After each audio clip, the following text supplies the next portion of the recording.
សម្របសម្រួលលំហូរទេសចររវាងប្រទេសទាំងពីរសម្ដេចឯកឧត្តមលោកជំទាវលោកស្រីនិងកញ្ញាជាទីគោរពនៅពេលនេះលោកជំទាវខែថងខានស៊ីណាវ៉ាត់និងស្វាមីព្រមទាំងគណៈប្រតិភូបានអញ្ជើញមកដល់វិមានសន្តិភាពបន្ទាប់ពីលោកជំទាវនិងស្វាមីព្រមទាំងគណៈប្រតិភូត្រូវបានទទួលស្វាគមន៍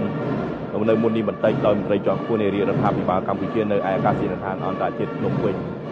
នៅឯវិមានសន្តិភាពនេះគឺវត្តមានដ៏ពងពោះរបស់សម្ដេចបវរធិបតីនាយករដ្ឋមន្ត្រីបាននឹងលោកជំទាវបណ្ឌិតបានដល់នឹងបដិសេធ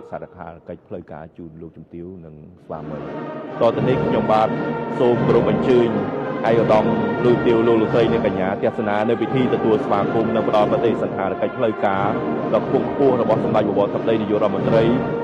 និងលោកជំទាវបណ្ឌិតជូនចំពោះលោកជំទាវនាយករដ្ឋមន្ត្រីថៃនិងស្វាមីនៅវិមានសន្តិភាពក្នុងទិដ្ឋភាពទាំងស្រុងដូចតទៅ